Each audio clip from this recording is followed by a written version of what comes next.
তো আজকে একটি বিশেষ দিন প্রভু তা বর্ণনা করেই দিয়েছেন এবং আমরা অনেকেই জানি এবং অনেকে আমরা জানি না। তো আজকের দিনে ভগবান গিরিরাজকে ধারণ করেছিলেন। তখন ভগবানের বয়স কত ছিল? 7 বছর।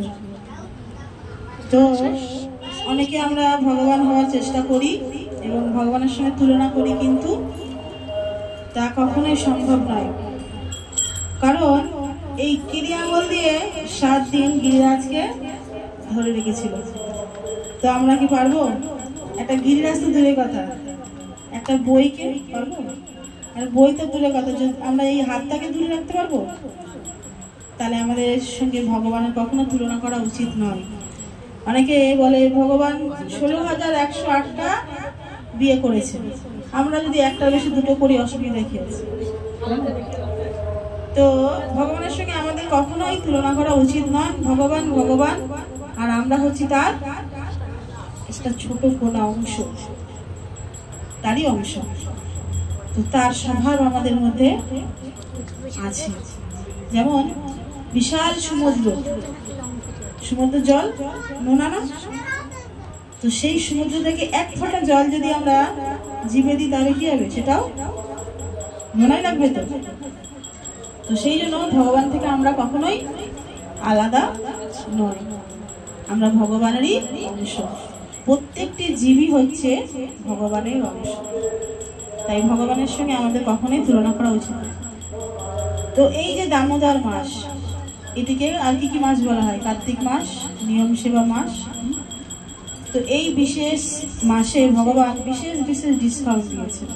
কি ডিসকাউন্ট দিয়েছেন? যদি কেউ 1 মালা জপ করে তাহলে তার 1000 মালা সমান। একবার যদি হরে কৃষ্ণ মহামন্ত্র বলে তাহলে 1000 বার বলা হয়ে যাচ্ছে। আর একজন বৈষ্ণবকে সেবা দেওয়া মানে এই মাসে 1000 বৈষ্ণব সেবা দেওয়া হচ্ছে। তাই এই মাসটাতে আমাদের কৃপণতা করা উচিত নয়। আমাদের এই মাসে বৈষ্ণব সেবা এবং যেটাতে ভগবানকে প্রসন্ন করা যায় সেই সমস্ত কর্ম করতে হবে। ভগবান কিসে প্রসন্ন হন তা আমাদের জানতে হবে। এই যে আমরা যদি ভগবানের নাম করি তাহলে ভগবান কি হবে? প্রসন্ন হবে। দেখুন, কারো যদি আমরা নাম করি যে এই ব্যক্তি খুব ভালো, হ্যাঁ, এর মধ্যে ভালো গুণ আছে, তাহলে কি হবে? সে খুশি হয় না? এখন তার যদি বদনাম করি তাহলে সে কষ্ট পাবে। তো সেই রকম যদি বলছে ভগবানের গুণ মহিমা কীর্তন যদি কেউ করে আর কেউ যদি শ্রবণ করে, কেউ যদি বলে এবং কেউ যদি শ্রবণ করে তাহলে ভগবান খুবই প্রসন্ন হন। তাই ভগবানের সম্বন্ধে আমাদের গুণগান কীর্তন এবং শ্রবণ করা উচিত। তো একদা কি হয়েছে, সকালবেলা কৃষ্ণর ঘুম ভেঙেছে। তখন কৃষ্ণ দেখছে সকলে মিলে কিসের আয়োজন করছে। হ্যাঁ, সবাই ব্যস্ত ব্যস্ত, কিছু না কিছু কর্ম সবাই করছে। তখন কৃষ্ণ ভাবছে কি আছে আজকে যে সবাই এত ব্যস্ত।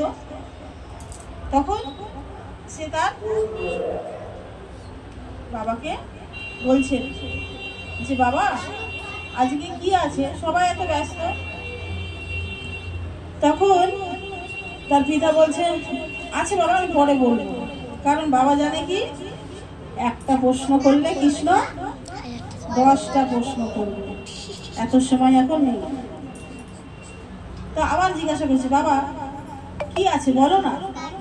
বলছে বাবা আমি তোমাকে পরে বলবো। বলছে না বাবা আমাকে এখনই বলতে হবে, আমি যদি না জানি তাহলে আমি পরবর্তীকালে কি করে করব, আমার বংশ পরম্পরা আমি কিভাবে ধারণ করব, আমাকে এক্ষুনি বলতে হবে।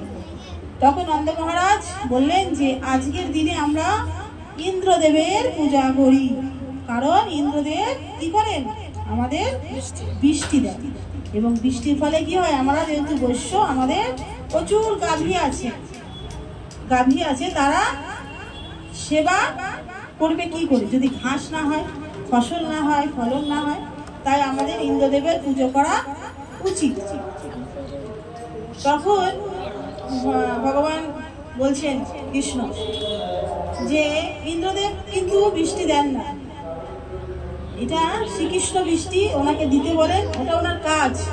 ইন্দ্রদেবের কাজ হচ্ছে বৃষ্টি দেওয়া, নির্দেশ পালন করছেন। কৃষ্ণচন্দ্র ভগবান তাকে নির্দেশ দিচ্ছেন এবং সে নির্দেশ পালন করছেন, সে নিজে থেকে কিছু করছেন। এই যে আমরা কালী পুজো গেছে, কালী মায়ের পুজো করছি, শিবের পূজা করছি, তো আমরা অনেকেই বেশিরভাগই এখন মানুষ শিব কালীর ভক্ত, তো তাদেরকে ভগবান মানে, কিন্তু আসলে তারা ভগবান নন, তারা হচ্ছেন দেবতা। তারা ভগবানের নির্দেশে সমস্ত কিছু আদেশ পালন করছে। এই ব্রহ্মাণ্ডের মাতা হচ্ছে মা দুর্গা, মা কালী, আর বাবা হচ্ছে মহাদেব।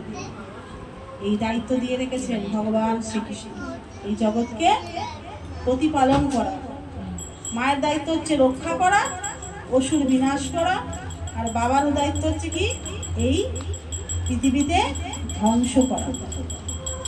এ হচ্ছে ভগবানের দায়িত্ব, তারা পালন করছে।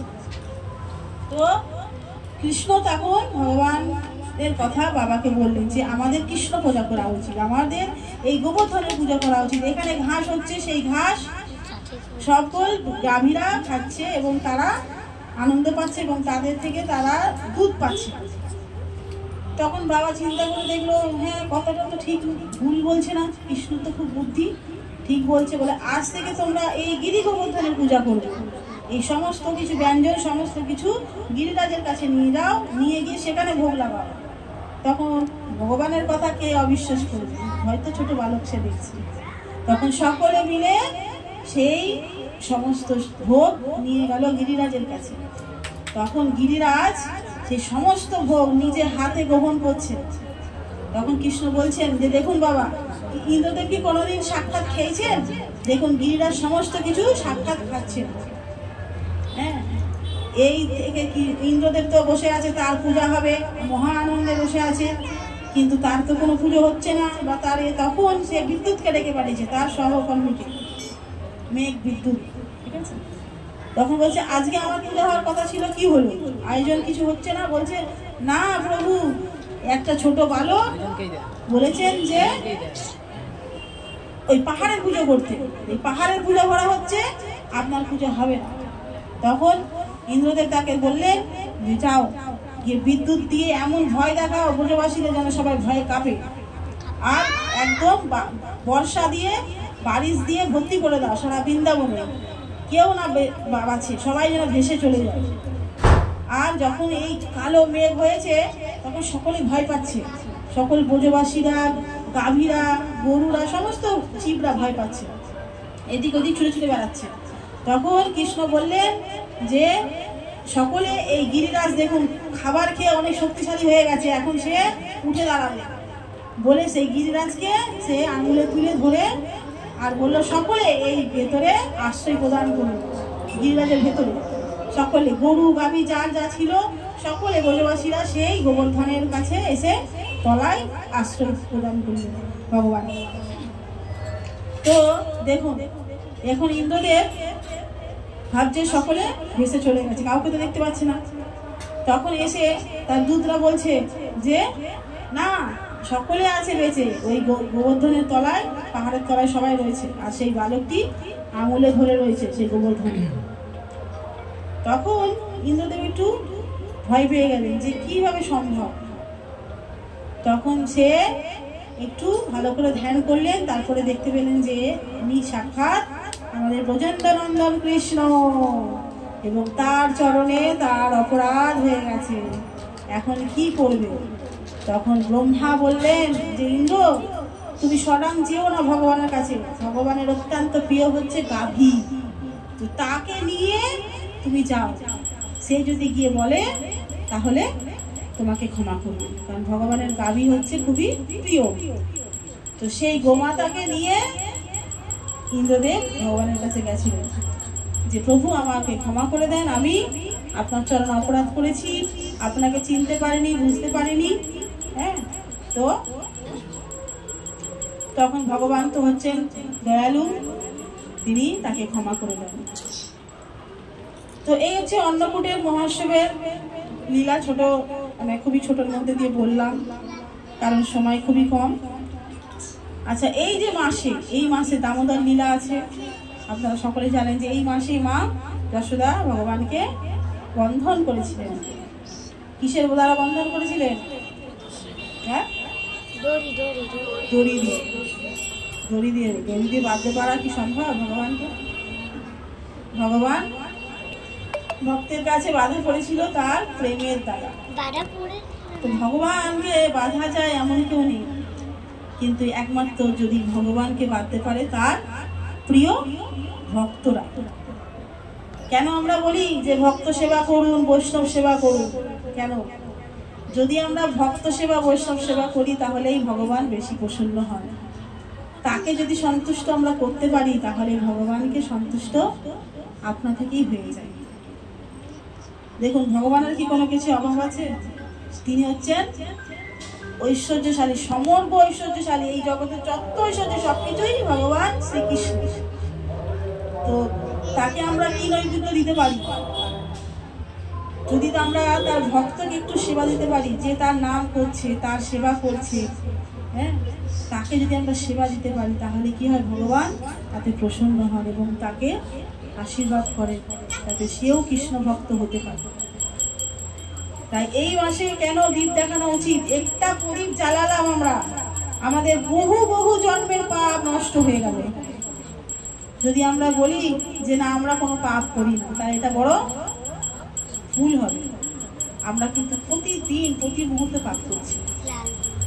আমাদের পায়ের তলায় কত পিঁপড়ে মরে যাচ্ছে আমরা দেখতে পাচ্ছি, বা আমরা ভাবিও না, হয়তো মুছতে মুছতে পিঁপড়ে এসে গেল, মরেই গেল, তাই না? আমরা কখনো ভাবি না যে একটা জীব আমার জন্য প্রাণ ত্যাগ করলো।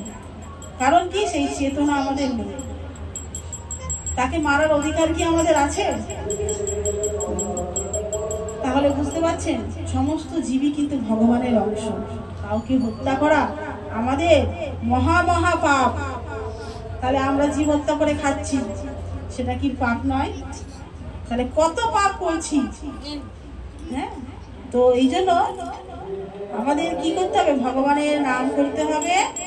আর এই যে মাসটা, এই মাসে আমাদের ভগবানের উদ্দেশ্যে প্রতিদিন একটি করে প্রদীপ নিবেদন করতে হবে। যার যখন সময় হবে তখন সে জানতে পারবে। ঠিক আছে? তো একটু সবাই একটু মনোযোগ দেন, ঠিক আছে? কারণ মনোযোগ না দিলে কিন্তু অসুবিধা হয়ে যাবে। হ্যাঁ, তো এই জন্য বলা হচ্ছে যে এই কার্তিক মাসটি খুবই গুরুত্বপূর্ণ। মোটামুটি হয়ে গেল, আজকে কতদিন হয়ে গেল? 15 দিন হয়ে গেল, আর 15 দিন বাকি। যারা এখনো প্রদীপ জ্বালেন না তাদের উদ্দেশ্যে বলছি, প্রতিদিন সন্ধ্যেবেলায় সকলে প্রদীপ দান করুন ভগবানকে। ভগবান প্রচুর প্রসন্ন হন। হ্যাঁ, এই যে জীবনটি আমরা পেয়েছি অতি দুর্লভ।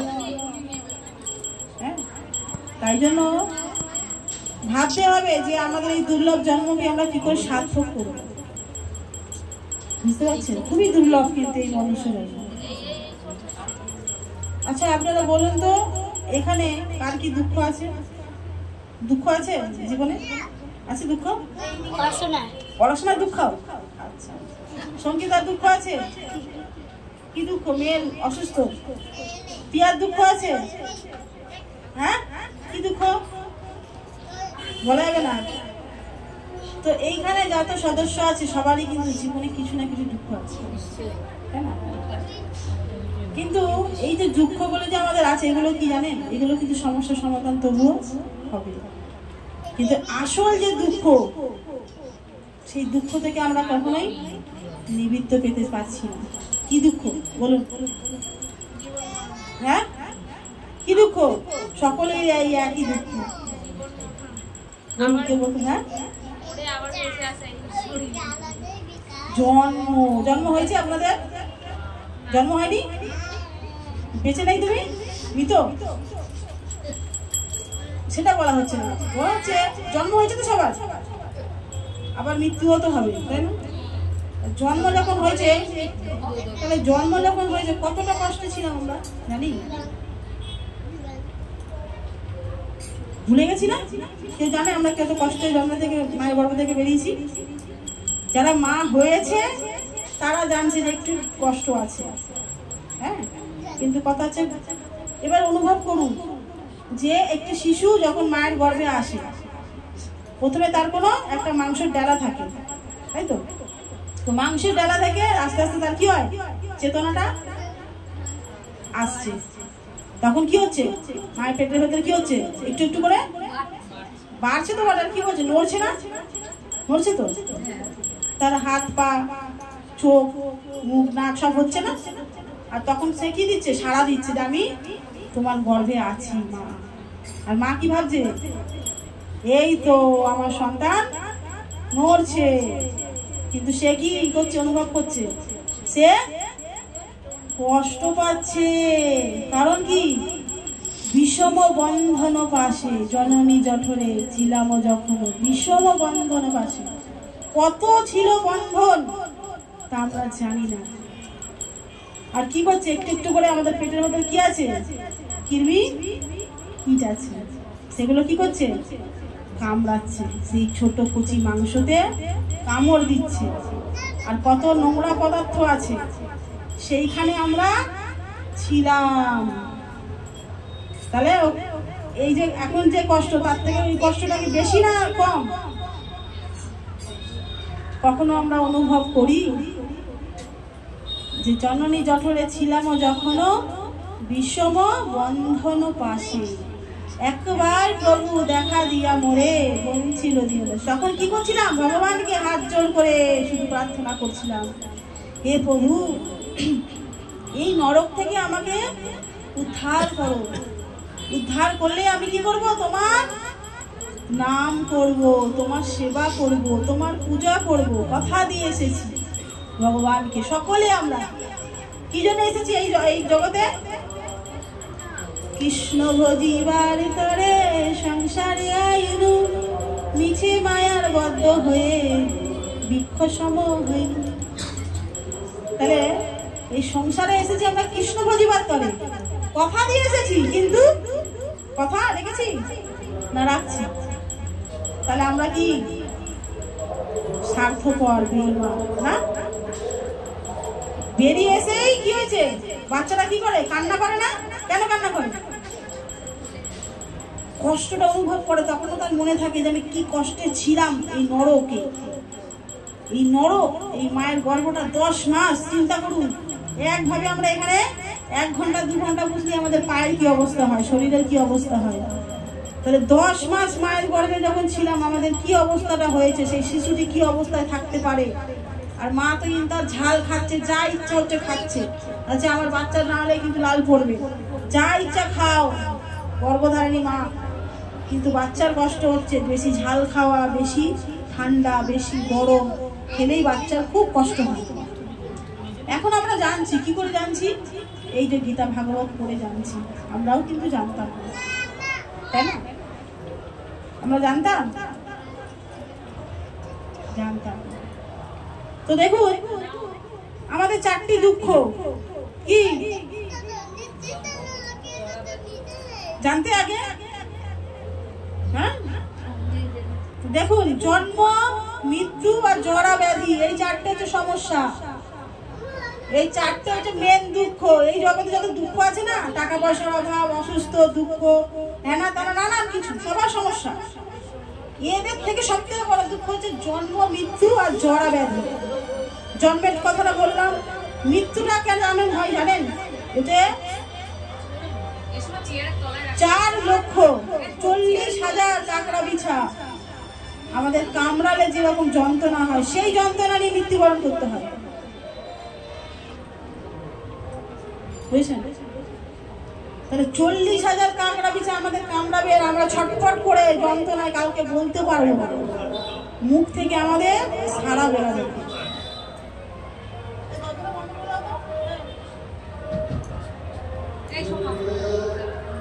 তো জন্ম গেল, মৃত্যু গেল, তারপরে কি জরা। জরা মানে হ্যাঁ,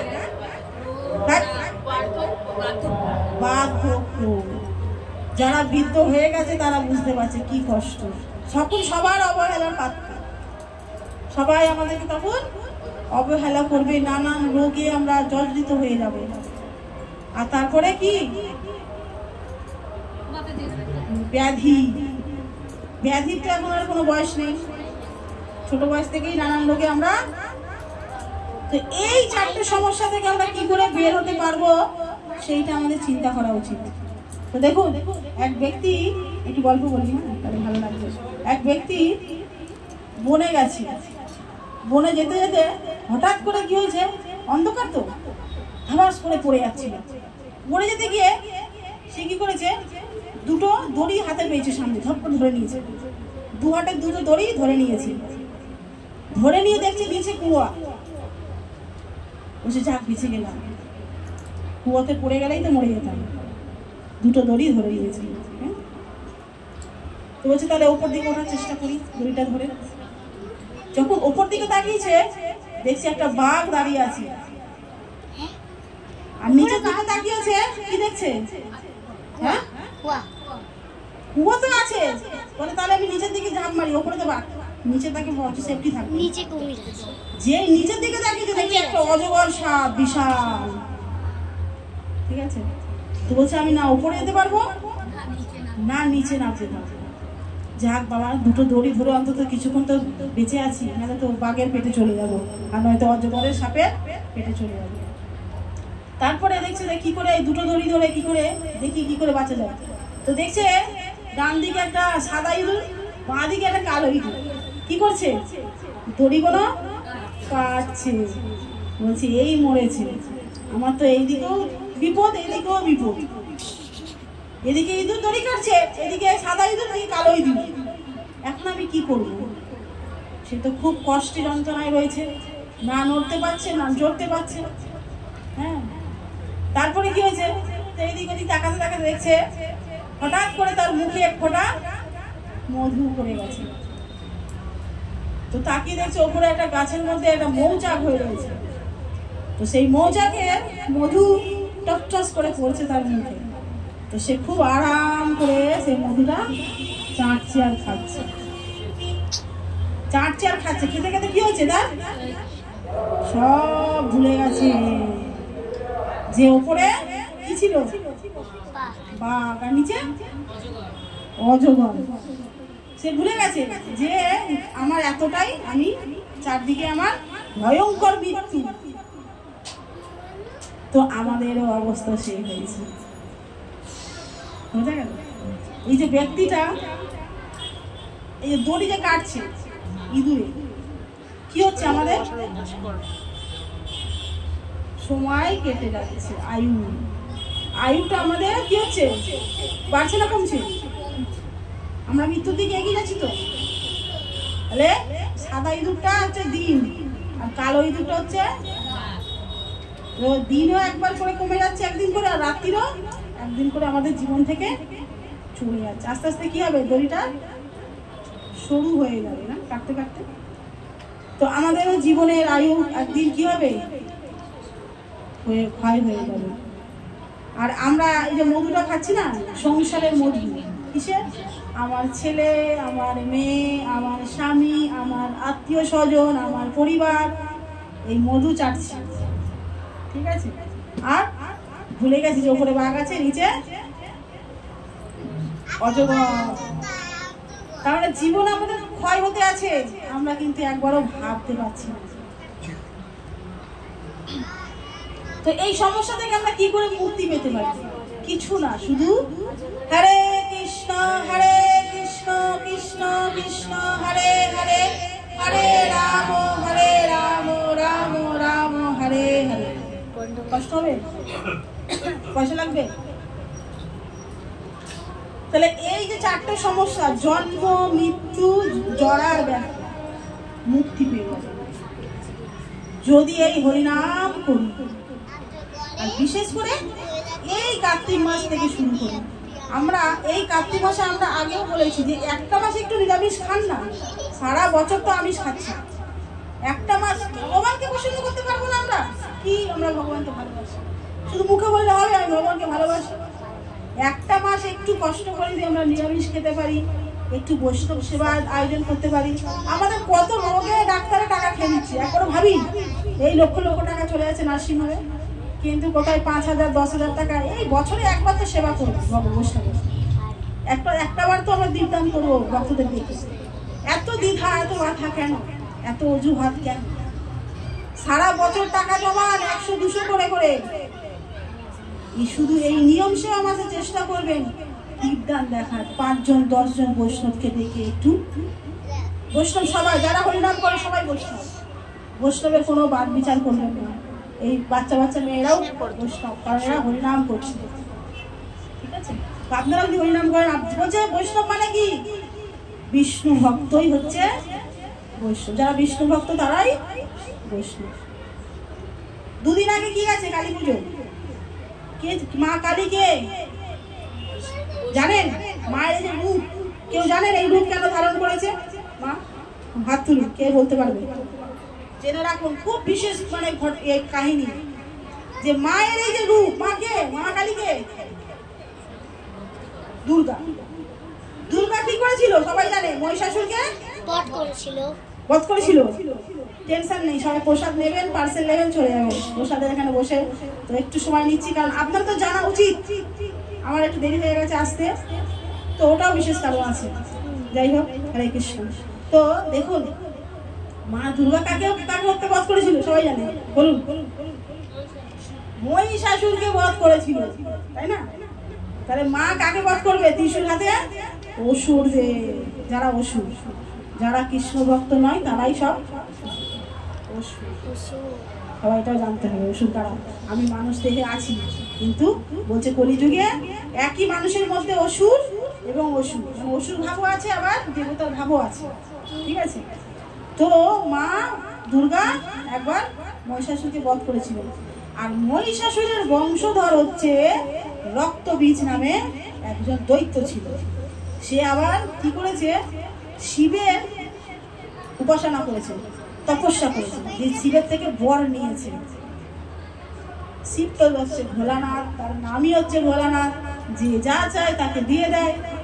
তো দিয়েছে, এমন বর দিয়েছে। সে কি বর চেয়েছে জানেন? বলেছে, আমার যে মুন্ডুপাত করবে, মানে আমার যে গলা কাটবে, আর যেখান থেকে আমার শরীর থেকে রক্ত বের করবে, সেখান থেকে একটা করে রক্ত বীজ, মানে আমি সৃষ্টি হব।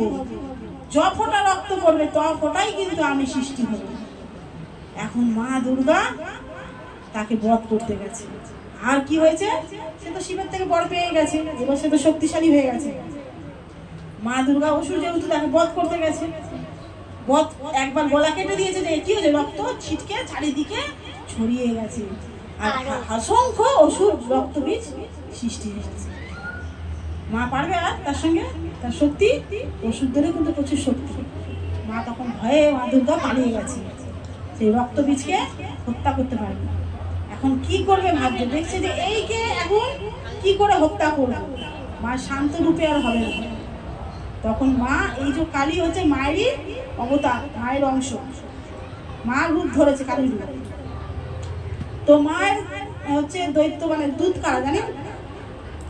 যোগিনী, রাগিনী, রাক্ষস থাকে না, সবাই রক্ত খাচ্ছে, হ্যাঁ, এরা হচ্ছে মায়ের দুধ, ঠিক আছে?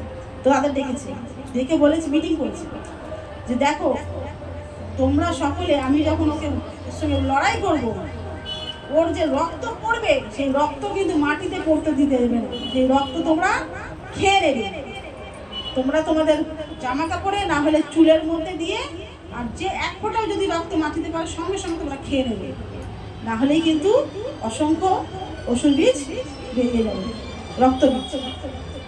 তো এইভাবে কি করেছে, মা কালী একটা ভয়ঙ্কর রূপ নিয়েছে, হ্যাঁ, দিয়ে সে এসেছে তার রক্ত বীজের সঙ্গে যুদ্ধ করতে, আর তার সঙ্গভঙ্গও নিয়ে এসছে সবাইকে।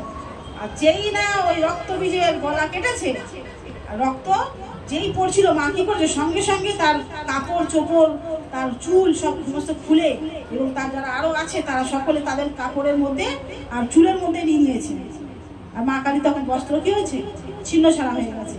আর বড় একটা জীব বের করেছে, সেই জীব বের করে সেই রক্তটা মা পুরোপুরি খেয়ে নিয়েছে।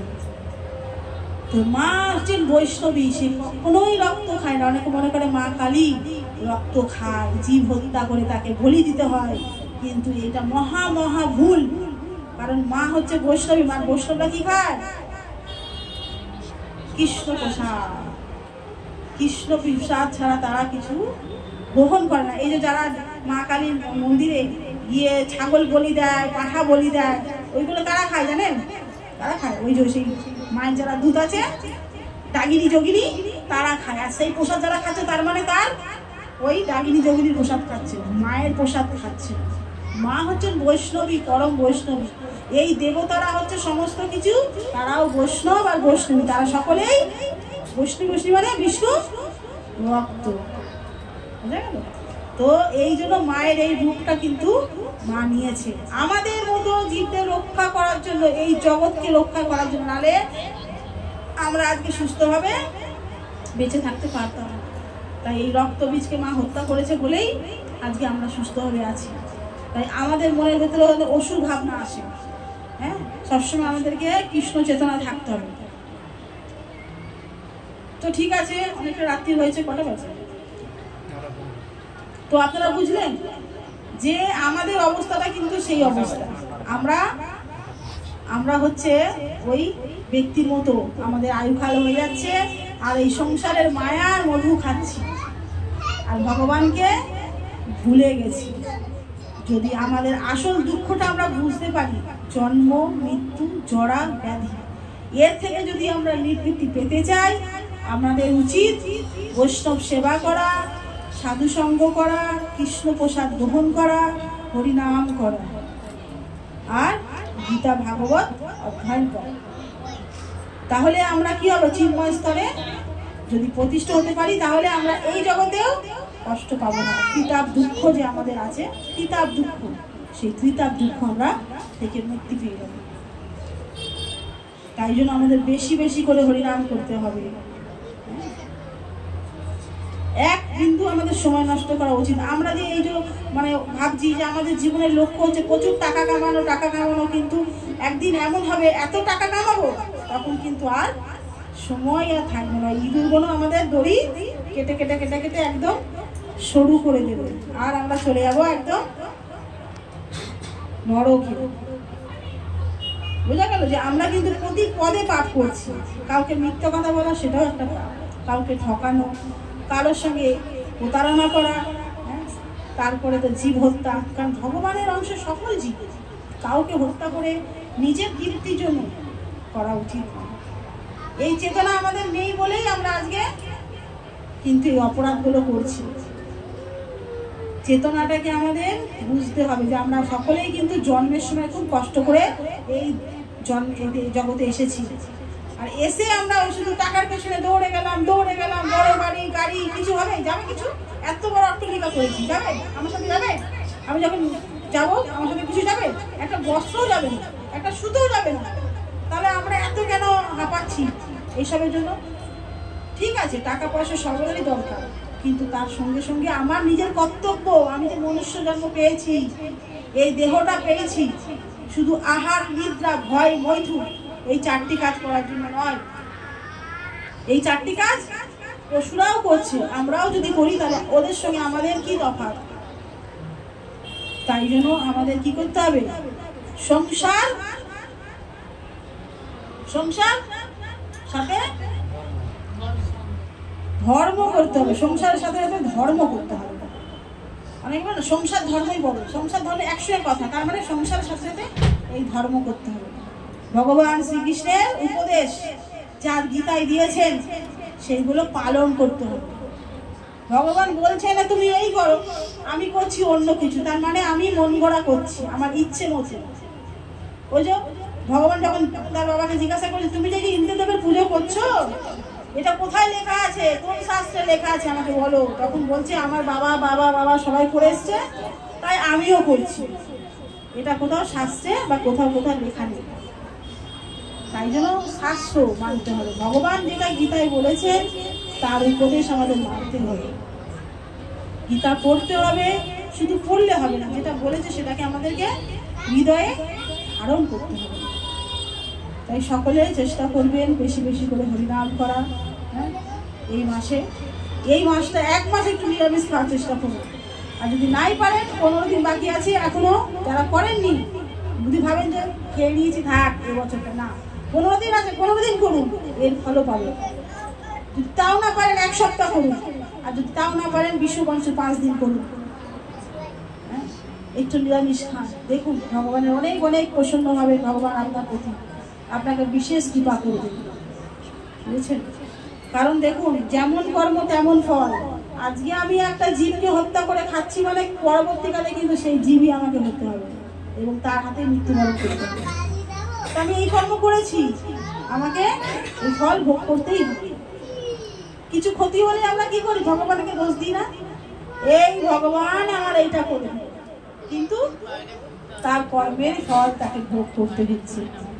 ভগবান নিজে শিক্ষা দিয়ে গেছে যে রামচন্দ্র কত কষ্ট পেয়েছে, 14 বছর বনবাসে গেছে। হ্যাঁ, আমাদের কৃষ্ণ জন্মের পরে কারাগারে জন্ম, তারপরে সেই কারাগার থেকে তার মা বাবার জন্ম দিয়েছে তার কাছে থাকতে পারে। তাহলে প্রত্যেকের জীবনে কিন্তু কষ্ট আছে। তো এই জন্য আমরা ভগবানকে কখনো দোষারোপ করবো না, কারণ হচ্ছে আমাদের যার যার নিজের কর্মের ফল আমরা ভোগ করছি। শুধু ভগবানের নাম করুন আর ভগবানকে প্রসন্ন হন। তাহলে ভগবানকে কি করে প্রসন্ন করতে পারবো সেই চিন্তা করুন। ভগবান কিসে প্রসন্ন হবে? ভগবান প্রসন্ন হবে, একটা তিলক করেছেন আপনি, এতে ভগবান প্রসন্ন হবে, তাহলে আপনি একটা তিলক করবেন। ভগবান প্রসন্ন হবে একটা মালা যদি আপনি করেন, তুলসী মালা, তাহলে ভগবানের আপনি দাস হলেন। এত কুকুর ঘুরে বেড়াচ্ছে দেখবেন, কিন্তু যাদের ঘরে বেল্ট আছে তার মানে তার মালিক আছে, আর যাদের বেল্ট নেই তাদের মালিক, এই যে লেলি কুত্তাগুলো ঘুরে ঘুরে বেড়া, তাদের মালিক আছে। কিন্তু বিদেশি দিলে কুকুরগুলো দেখুন গলায় একটা করে বেল্ট লাগিয়ে রেখেছে, তার মানে তাদের মালিক আছে। এইটা থাকা মানে আমাদের মালিক আছে। তাই জন্য লজ্জা ঘৃণা ভয় 3 শাস্ত্রে নাই। কে কি বললো সেই লজ্জা কাটান, ভয় কাটান, হ্যাঁ, আর অপরকে ঘৃণা করা, হিংসা করা, জীব হিংসা করা থেকে বিরত থাকুন, ঠিক আছে? হরে কৃষ্ণ কৃষ্ণ কৃষ্ণ হরে হরে, হরে রাম রাম রাম হরে হরে।